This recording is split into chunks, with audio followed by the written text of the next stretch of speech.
the recording as well. Hi, Okay, very good. hello. Welcome, Hello. everybody. We are live on Facebook. Yes, it's me again, Felicia. We are on the Better You, Better Mom series. Today, I'm very happy to have Eugene Seah, my life coach as well. He is with us today. His topic he'll be sharing will be what kind of skills do our kids need to succeed in the future. But before we come to that, okay, let me introduce myself as well. Okay, hold on now. Just let me share screen.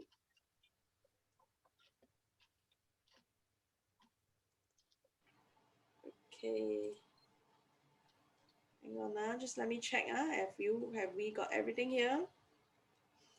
Okay, I'm Felicia, the author, speaker, and fulfillment coach. For my case, my story is that I myself had actually had 2 miscarriages. In the process, I actually lost 3 angel babies, and I'm thankful and I welcome my rainbow baby in June 2015. What do we mean by rainbow baby? Rainbow baby is actually baby after losses, and it doesn't mean that we forget the loss. So the rainbow baby actually signify there's still hope at the end of the day. Okay, so about our guest speaker today, he's none other than Eugene Seah. I think most of y'all would probably know he's quite, how should I say, quite active on social media, right?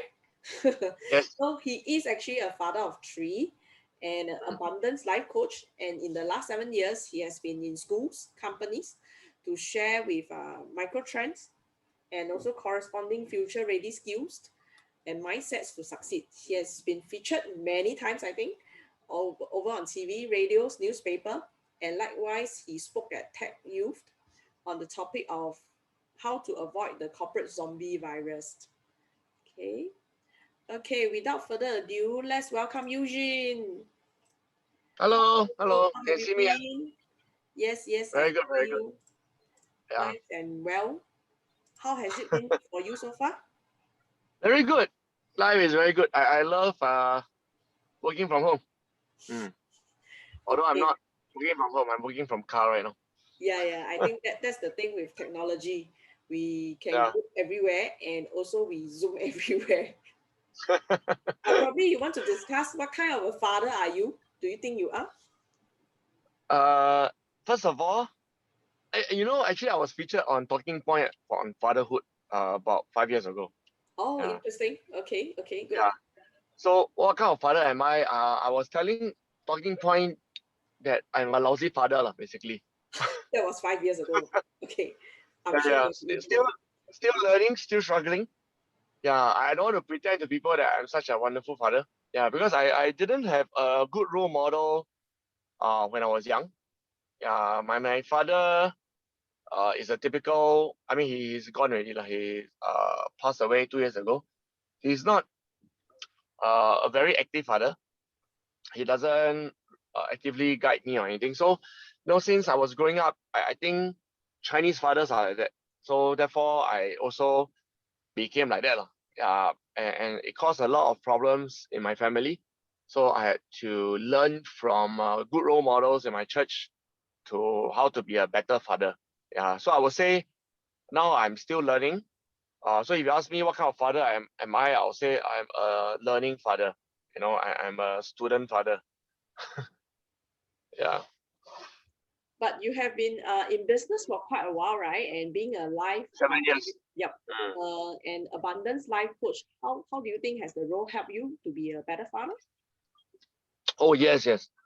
I'm very glad I became a life coach. And I'm very glad I lost my job from my investment banking days, because all this helped me to rediscover what kind of person am I. Because I mean, a father is not disassociated from life, right? I cannot say I'm a lousy person but a good father. Unless you watch Hong Kong drama, lah. Yeah, then they can be mafia, kill people, and then go home be a good father. But I don't believe in that, lah. I believe we must be very good role models. Yeah. So I rediscover that I have a lot of issues I needed to work on as a person, and that also can help me be a better father. So, for example, after becoming a life coach, then I realized I have anger issue. Yeah, and as a angry father, obviously it's not going to be a good role model for my children. You know, you lose temper easily and things like that. I'm sure a lot of parents also lose temper easily, right? Yeah. So that's one thing. The second thing is after I became a life coach, I rediscover what is the meaning of life, what's the meaning of work. Because if you get it wrong, then you'll be focusing on the wrong things for your children. Right. So imagine if I think that a meaning of life is to work very hard, earn a lot of money, then naturally I'll be forcing my children to study very hard, earn a lot of money. Yeah. So thankfully I lost my job. I became a life coach. So I suddenly realized that the meaning of life is really about, I call it spiritual growth, about becoming a better person. You know, and also as a Christian, I rediscover my Christianity, my faith in God. Yeah, so it's really about becoming more and more like God, more and more helpful, more and more impactful, more and more inspirational, so that at the end of life, we get to bless a lot of people around us. Yeah, so then as a father, that will be what I role model for my children, that they know that it's not about working very hard, studying very hard, but rather being helpful, being kind, being more like Jesus. Yeah, so being a life coach really, and being a life coach also gave me exposure to a lot of people. So I start to listen to stories like, you know, people who are divorced, people who have cancer, people who, for example, like yourself, had miscarriage, you know, people who had multiple retrenchment, people who had bankruptcy. Yeah, so then I realized, wow, being around all these people gave me a lot of empathy. Yeah, and I think being a father is very important to be empathetic. Yeah, because if we cannot empathize with our children, you know, everything they say to us, we will become very judgmental, right? We can say like, why are you so stupid? You know, why are you so stupid, careless? Why are you so lazy? You know, this is like not empathetic. Yeah, but if we're empathetic, then we can know, oh, why is my child struggling? Yeah. So I think being a life coach really helped me to be a lot more empathetic. Wow, you actually really brought out quite a lot of things. But before we go on, just like to check how old are your three children, and are they boys or girls? Quite old already. Yeah, because I got married when I was 26. Or same age? Yeah. Wow. Hey, wow, high five, high five, high five. So yeah, Very good. virtual five. Yeah. So and then I became a father at 28. Yeah. So I quite lucky lah. I would say quite lucky, you know, because I found my soulmate at a young age. Yeah. So I've been married 20 years already, by the way. So how Yeah. old So are I they? Yep. 17. So my son is 17, my firstborn. He just went to poly. Then my second one is 13, just went to sec one. Is a girl. And my third one is primary 5, 11, also a girl. So one boy, two girls. So how does the role of a father differ from the individual children? I suppose because Wow, everyone is different, right? extremely different. Extremely different. Yeah. Yeah. For the first few years of their life, I feel that I'm a little bit redundant, honestly. Yeah, because they want milk. I can't provide milk, no. They want motherly love, cuddles. Of course I can cuddle, but my wife's cuddle is a lot nicer. Yeah. And then after they learn how to read, then I was a little bit more active. So I started reading storybook for them. You know, I even I mean, if you go to my YouTube channel, you can see me taking part in a stage competition, a stage drama with my daughter. Got it. Yeah, yeah, you saw that before. Yeah. So when they were older, more active lah. Yeah, and then after that, I went to Hong Kong. I became very inactive. Yeah, because every day I was working until 11 p.m. and then weekends sometimes I have business travel. So I became a very missing father. Then after I got retrenched, brought my whole family back to Singapore. Then I was always there. So I spent a lot of time. I sent my girls. During those days, they were in kindergarten. I sent my girls to school. Then after school, I'll fetch them, go to reservoir, go to parks. So I was very active again. Yeah, but after I started my business, I became a missing father again. You know, every time networking in Toastmasters, BNI, Trainer Synergy, APSS, and then I started traveling. You know, when I became successful, every other month I was traveling for work, to speak, to train, to coach. So I became missing again. Yeah, so in the past 3 years, I'm very, very blessed. 2017, 2018, 2019, my income improved a lot. So I could be reconnected with my children, I would say. Yeah, so and then I bought a car. Last time I couldn't afford a car. So I started sending my son, let's say, to poly. In a car, I will talk to him about finance, about life, about his career choices, about gaming. He's into gaming, as in he studies gaming. Yeah, and then my daughter, I will send her to East Coast, teach her how to ride bike. And then recently, unfortunately, my 13-year-old daughter broke her toe, so she couldn't really take public transport to school. So I again sent her with her cast. She had a big cast on her leg. So I sent her to school, fetch her from school. So I think driving around helped me a lot lah. Then I became more involved in their life again. Yeah, so on off, on off, on off lah, as her father. I think it must be very challenging now because now that you mentioned you are the so-called the chauffeur for them, but thankfully, which is like what you shared, because now that you can afford the car, you can actually drive them around. But the question is also out of curiosity, what would it be if you don't have a car and you couldn't drive them around? Then what would the scenario be? I suppose, I mean, I wouldn't know, but some of my friends, I see them on Facebook, they just very easy lah. They just take, I mean, some of them cycle, even better, right? Cycling with their children. Some of them take MRT, some of Yeah, them take bus. I don't think, I mean, once you want to spend time with your children, it and you wouldn't can, really matter whether you have car or not, I suppose. yes, yes, Yeah. yes. Yeah, because we today context, yes, there are people which I do know that they are not driving, and Mm. it is a concern as well sometimes lah. That yeah, affordability is also the issue. But having said so, Yep, because yep, of things you mentioned about anger management, you yep, manage your balance your life and work, and also spiritual growth because of your role as a abundant life coach, and yep, I think also having empathy, which yep, definitely I think helps a lot in your role as a father, right? yes. So what does you see the transition, I think, transitioning, or rather as they grow older, and likewise your role as a father, how do you see that transitions comes? Okay, okay. That's a good question. Yeah. Uh, I feel that number one, uh, I used to see myself as a provider. Uh, Huh? Uh, I think because again, my father wasn't there, so the only thing he did was work and earn salary lah. So I saw myself as a provider. Then after a while, because of my personality, I'm a very fun-loving person. So I see myself as a playmate. It's like play with my children, play a fool, make them laugh. I think a lot of fathers also like to do that, right? You know. in And their then after earlier a while, days, yeah. early days, Yeah. yeah. I mean, I'll bring them to the park. It's like very enjoyable. Go and feed the swans together, feed the tortoise together. Really a playmate lah, right?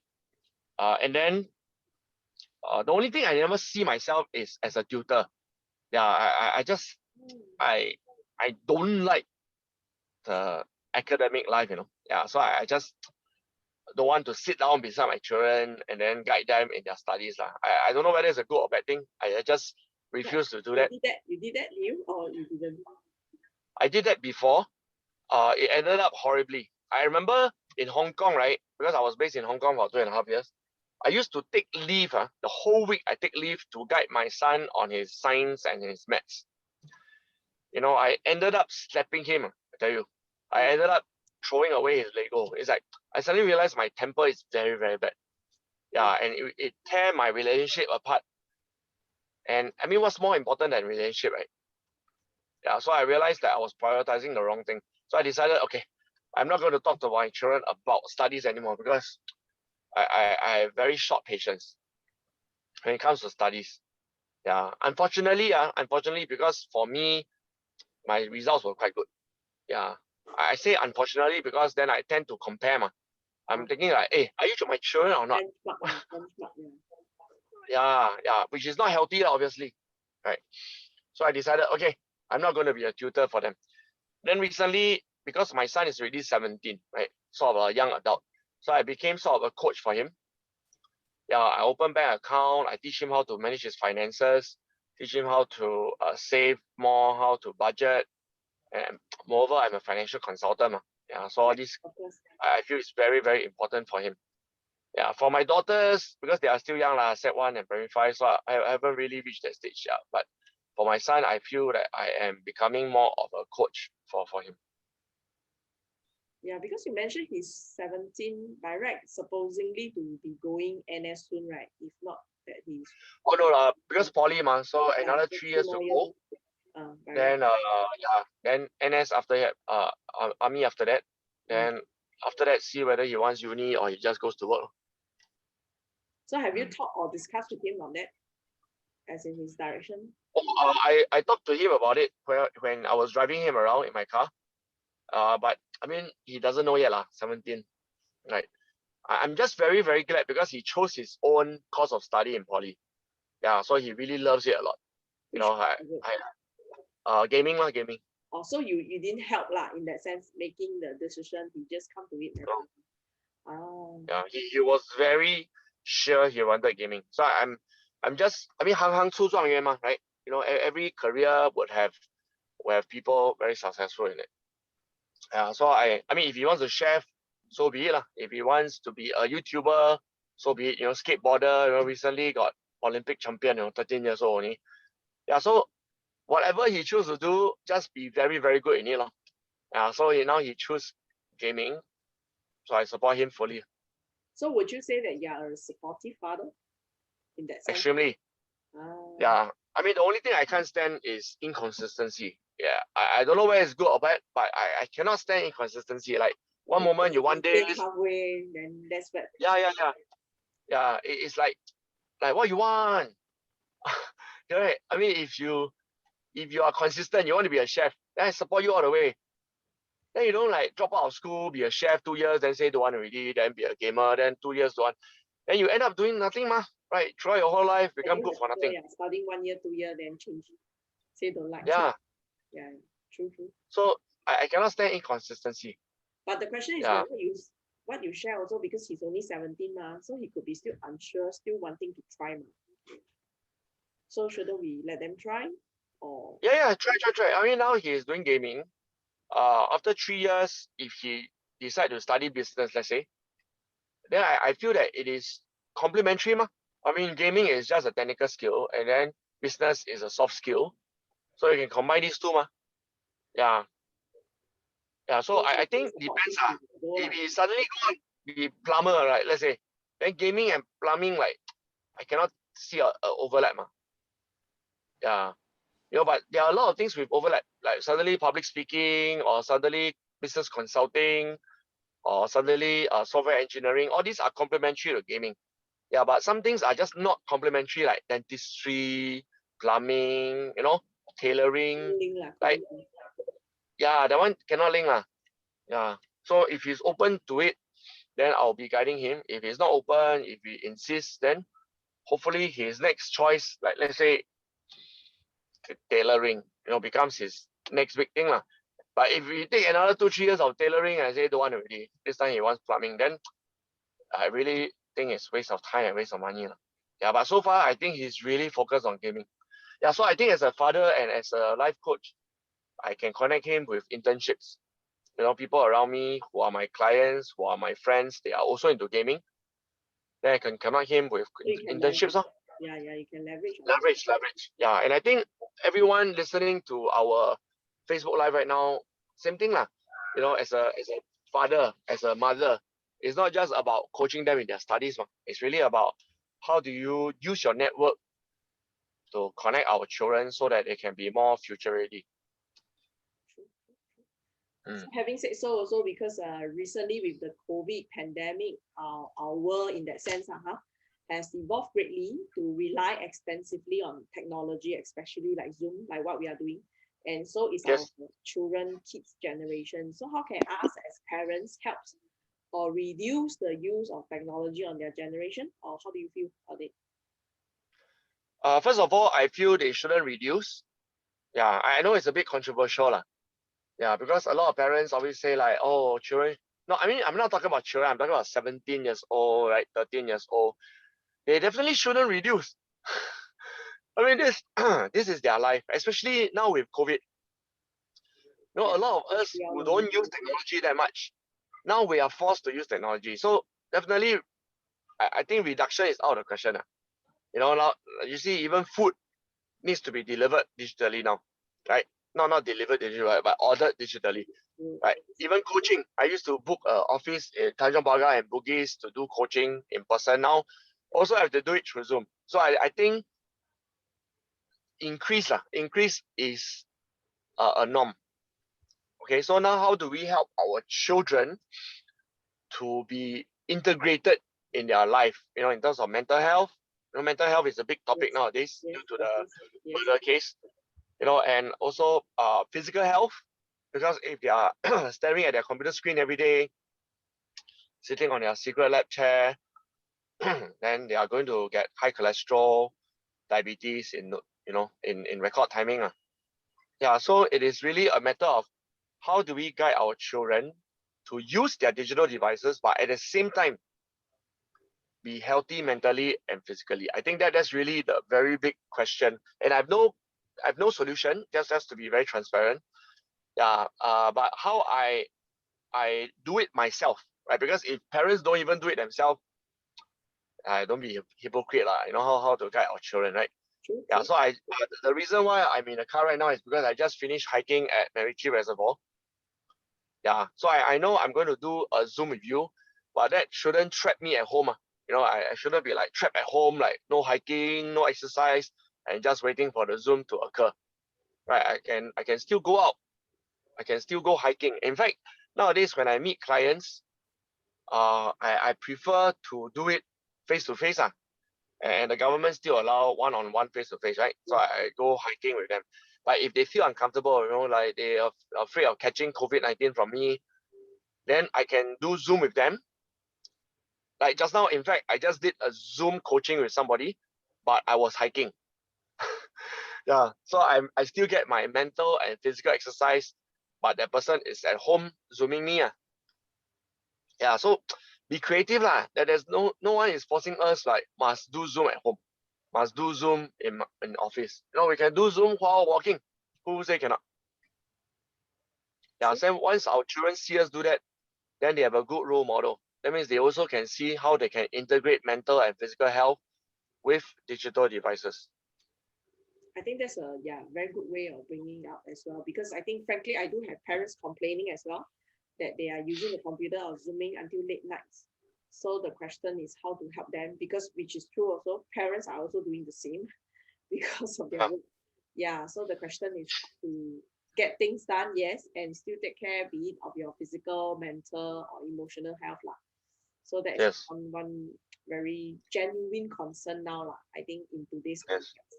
Yeah, and also because coming back to your topic, so how would you say, what kind of skills would our kids require or need to succeed in the near future or even coming? Wow. Okay, this is a very big topic. Hey, you can hear me, Yes, yes, yes. Okay.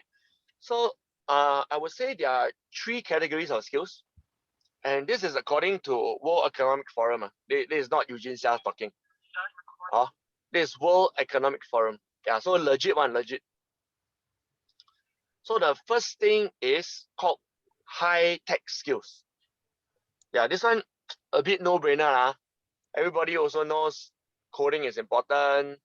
You know, learning how to use digital devices is important. E-commerce is important. AI is important. Machine learning is important.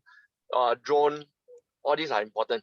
So this one no need me to say. You know, so this is the first future ready skill that every child needs. And I'm not only referring to software programming lah.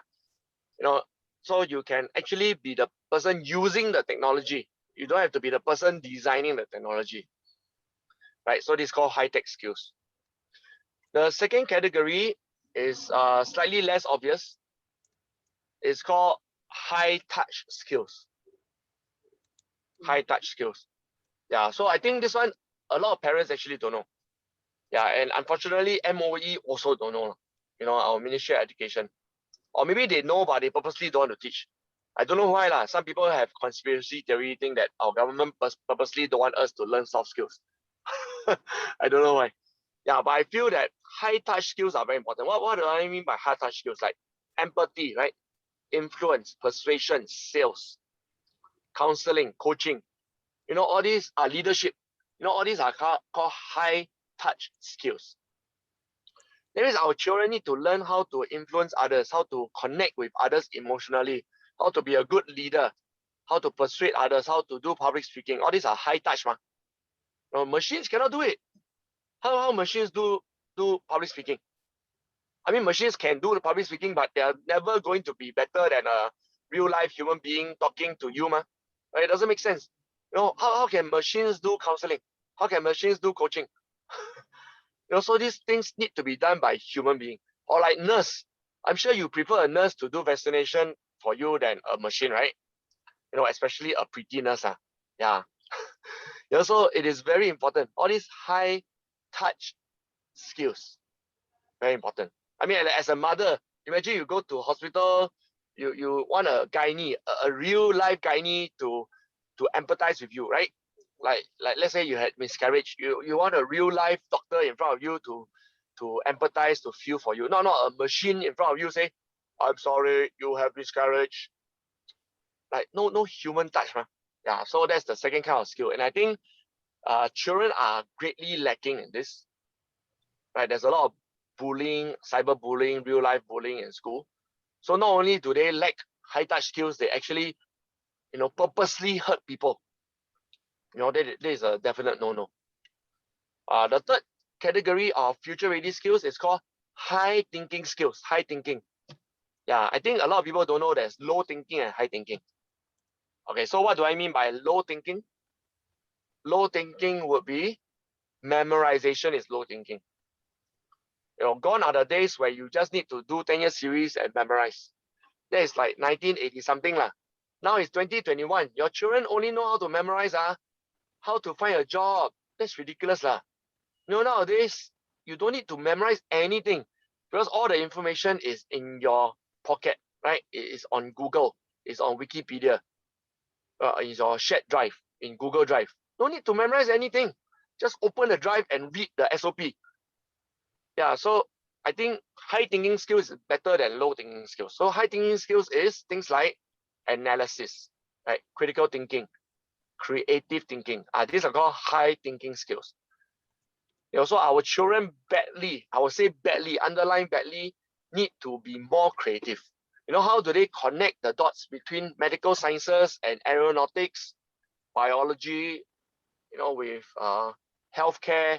How to combine all these things together to form the future of Singapore. I think, sadly speaking, very few children, very few undergrads, in fact, very few young adults know how to do that. Because once they study accounting, they only know how to do accounting. Once they study medicine, you think, oh, doctor so wonderful, but they only know medicine, right? Once they study law, they only know law. It's very sad, They don't know how to use creativity to connect law with medicine, with robotics. Very, very few do. I would say in the whole wide world, only 5% know how to do it. Yeah. Then these 5% are people like Elon Musk, right? People like Bill Gates, right? So they know how to combine different fields together to create ecosystem, to create strategies. Yeah, these are called high thinking skills. So if you ask me as parents, how do we raise future ready kids? We need to discover, are our kids more suitable for high tech? Then send them to robotics, send them to AI, send them for programming. Our kids very touchy-feely, very empathetic kind, like to carry sick kittens home one. Yeah. Then really help them to be more empathetic lah. Don't shut them out. Say, hey, like that where got use? Stop talking lah. Just study lah. Then we are shutting down. Like the famous cartoon. You stand in front of 8 different animals: elephant, monkey, fish. Then you say, all of you, I want you to climb a tree to see who is cleverer. Then of course the monkey win lah. But not everybody is monkey So you need to ask the elephant to do something else, like carry tree trunk on its trunk. You need to ask the fish, hey, go and swim. You ask the monkey climb a tree, right? So we need to discover our children, goldfish or monkey or elephant. not force all our children to do programming. That's the first thing, right, parents? Then number two, once you discover what your children are good in, then please empower your children. Empower. That means like really literally empower. That is like allow them to do what they love to do. Like my son likes to do gaming, then go and do gaming lah. Don't go and say like, no, I want you to be a dentist. No, I want you to be a doctor. No, I want you to be a lawyer. There's something wrong, no? What? Now it's 2021, still talk as if you're 1980 something like that. Okay, so we need to empower our children to truly explore their talents and their skill set and their passion. Yeah, and third is unfortunately you need to financially sponsor them. Yeah, you know, we are parents lah. I mean, how are they going to get money, right? Sorry? Which is the hardest part. Yeah, lor. Yeah, I mean, that's why I'm a financial consultant. Parents need to, you know, the moment their children are born, need to learn how to build up your wealth. You need to save up. Then, so that your children next time when they need to study robotics or what, you won't say, you know, apa po lui lah. Right? Too bad lah, no money. Why no money? You've been working 20 years, why no money? Don't know how to save, don't know how to invest. Like really blame who? Blame yourself, right? Yeah, so I want parents to be savvy financially so that we can financially sponsor the future of our children. So that our children can be financially at an advantage compared to ourselves. You know, like for example, when I first started work, I had nothing, no insurance, no endowment, nothing. You know, I have to start from zero. In fact, I start from negative because I have to borrow money. Yeah, but my children, when they by the time they start work, wow, they're going to start with at least $100,000 in their bank, right? All because of me lah. Yeah, so that is a huge advantage over me. Right? I'm not talking about millionaire here lah. I'm not Jack Ma, right? But because at least I compound money for my children, so next time they can, if they want to do a startup, let's say, can you imagine? My son say, I want to start a gaming company.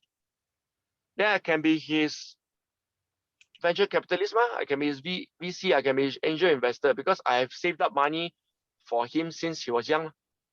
You know, but I think a lot of parents don't think about this. You know, future ready, they only think of tuition all the time.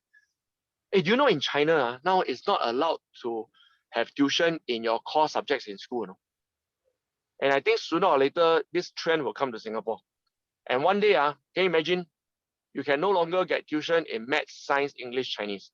You can only get tuition in fencing, in chess, international chess, in robotics. Wow, that will be the day, man. I tell you, I look forward to that day. Yeah, I think it's a very game changer in some sense also, because every time we think our children is the problem, right? But like what you shared earlier is also, are we parents prepped enough to help our children in their future too? Because frankly, I really do hear parents saying that I don't have money to sponsor you to go overseas study, stuff like that. Give up the idea. If you want, you get sponsorship or you get all this. So which is very true in that sense also. And also, of all the skill sets that you mentioned, be it empathy, influence, all these, to them is also something is not tangible, so they cannot equate to money lah. Sadly lah, we all equate to the later, the salary, the income, how does it supposed to come about? So which is something that they can't equate to, and therefore is not sound worthy enough, or enough for you to do in the future or coming years to come lah, so to speak. So I think that's also one of the concerns that yes lah, we are living in changing times. But having said so, because we ourselves are trained in the olden times, so our mindset didn't catch up with the current times too. And yet parents need to read up more, basically. Yeah. I see a lot of parents who are very, very ignorant. Oh, I'm sorry to sound a bit arrogant or judgmental, but I feel very sad when parents are very ignorant. Like you ask them anything, they don't know. Like you ask them about Steve Jobs, what happened to him? Did he drop out from school? What did he study? Don't know. Bill Gates, don't know. Elon Musk, don't know. Who is Malala Yousafzai? Also don't know. Everything also don't know. I'm wondering, like, every day, how do the parents spend time, Like, do they just watch Disney Plus and nothing else? Like, do they watch just K-drama and nothing else? Then how can their children succeed if the parents are so ignorant? Like, what do they talk about during dinner time, during lunch time, during weekend? What do they talk about? So I feel that if parents are really genuinely concerned about the future of our children, then please read up more. Read Straits Times more, read Bloomberg more, read Financial Times more, read Time Magazine more, and then find out, hey, these people who succeed nowadays are people who create like Secret Lab Chair, 29 years old only, buy a $55 million bungalow, right? Like if you talk about money, I'm not talking about like, be a missionary, right? But talk about money, then these people are the ones with money. People who create a gaming chair, people who create like Razer laptop. Who's that? You play computer game, waste of time, wow, waste of money. Like, are you even in tune with the world? These people are the richest people. You always keep shooting video for YouTube, good for nothing. These YouTubers charge $50,000 per video. Like you ask the parents how much they earn per hour. Ridiculous. Like you earn a lot less than this YouTuber, you have no right to talk. Correct? Your children are actually learning something very useful, like signing up for NAS daily video courses. These are useful things. Right? These are not waste of time. Like Fandi Ahmad. Fandi Ahmad is the first millionaire footballer in Singapore. Before Fandi Ahmad, everybody thought playing soccer was a waste of time. But after Fandi Ahmad, all the parents say, hey, go and learn soccer. Become like Fandi Ahmad. Of course, that was 1980s, 1990s. Now, nobody will say that. Now, everybody say, hey, go and swim. Like Joseph Schooling. Right? Everybody thinks that swimming is a waste of time, right? I mean, who wants their children to grow up and be a swimmer? But after Joseph Schooling now, get sponsored by Toyota, by Milo, by Boss. Of course, everybody wants to be the next Joseph Schooling. Yeah, so parents are always 后知后觉 one. Like other people succeed already, then realize that, it's so good to be an entrepreneur, it's so good to be a footballer, it's so good to be a swimmer. A bit 后知后觉 lah. We must be 先知先觉. You must check the data analytics, check the macro trends. Like what is the future of the world? Go and read reports by World Economic Forum. Not just, check Facebook and check your neighbors, what car they buy, what food they eat all the time, but really check World Economic Forum. Go and read the white paper issued by our PAP. Find out what is the future industry. Then we can support our children. Yeah, so I would say that parents need to gain a lot more knowledge about the future. So, summarizing everything, because as a father, right, with different roles, and of course your role as an abundant life coach, and you help with your children, and likewise ideally paving the way for them as well, in that sense, such that they are not starting ground zero. Then how would you advise, even for parents, then how could they, like you mentioned, of course, to read up and whatever, but besides the reading, what else can they really be prepared? Okay. Okay, so first of all, foremost really is the reading up and upgrading yourself. Of course. Then the second thing I would say is communication. Yeah, I feel that especially Asians, Asians, we are very weak in communicating with our children, including me. I'm also Asian. Yeah, so I'm not here to judge anybody. I need to learn how to better communicate. And it's not easy. It's not like you want to talk means your children want to talk to you, right? Yeah, so I think it is something worth working very, very hard on. Learning how to sit down properly with our children, maybe play games with them. Like for example, I have board games on financial literacy, right? Playing games, sometimes even apps. There are certain apps that we can play together. Certain videos, like I recently sent my son a half-an-hour video on basic financial management, because this guy talking about the finance is very interesting. This guy is a young guy from America talking about finance, more interesting than me for sure. Yeah, so I sent that video to my son. So we need to communicate to our children through many, many creative ways. Video, through games, through talking, sometimes through cycling, through hiking, or through attending courses together. Yeah. For example, I know that So some organizations. you attend courses Sorry. with children. You attend courses. What kind of courses? 2 years ago, I brought my son to Miami. Yeah, because I'm in the $1 million Roundtable Club. So I like to bring my son. I mean, my daughters are too young. Next time when they are older, I would love to. Like there's one called a date with dad. I think a date with dad. Yeah. So father and daughter, I think between the age of 13 to 18, I believe, would then go on a date. Then on the date, they will play games together where they share information with each other, then put the purity ring on the daughter's finger. It's very meaningful. So all these things are like attending courses together to learn how to better communicate with each other. Right. And then I attended something from Malaysia. I think a team from KL came to Singapore to teach memory skills. So I attended with my son before also. Yeah. A lot. I mean, 没完没了 one. There are so many causes, even value investing. As my son improves in his financial literacy, one day we can attend maybe cryptocurrency courses together, value investing together, forex trading together, right? I mean, he's already 17 for goodness sake, right? He's studying poly. Very soon he will earn money already, and he better learn how to manage the money. Yeah, so we can all learn together. It's not me teaching him all the time. It could be us learning together. Yeah. Okay, so last but not least, what is the one tip that you would share to help be it parents, okay, and also the children in that sense moving forward? I would say be open-minded. Yeah. It sounds very easy, right? Open-minded. It's like that only. Everybody also know. I would say most people are very close-minded. Yeah, a lot of people. Right? You tell them to change career, they say, I don't know how to do. I say I do sales. I don't know how to do sales. I say I do public speaking. I don't know. I'm introvert. I cannot do public speaking.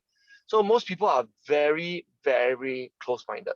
I remember when I was sent to Hong Kong in 2011, a lot of my friends told me not to go. Right? They say like, hey, you don't speak Cantonese, you don't speak Japanese. How can you go? Your children are so young. How can you go? What if what if you can't survive there? What if people bully you there? What if you cannot make friends there? Very close-minded lah. People want to hire you as an expert also say no. Funny, I tell you. People say no to all sorts of things.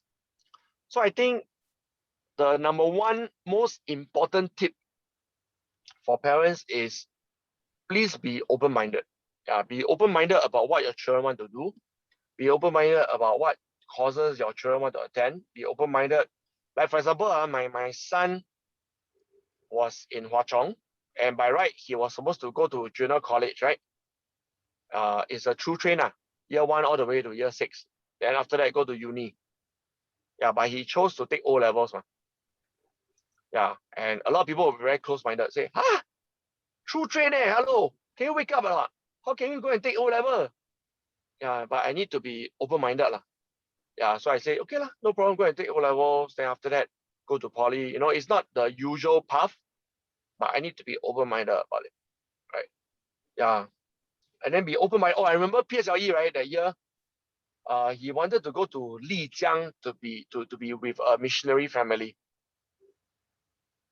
Hey, imagine PSLE year, leh. Most parents would say like, hey, you better finish your PSLE first before doing stupid things like this, right? Yeah, but my wife is a very, very supportive person. So both of us said, yeah, why not? So he went alone, at the age of 12 to Lijiang to stay with my good friends who are missionaries. Yeah, and then this is real world education, not toxic one, not read textbook one, real world education. Yeah, and then he was, I think, painting the wall of a house of leprosy.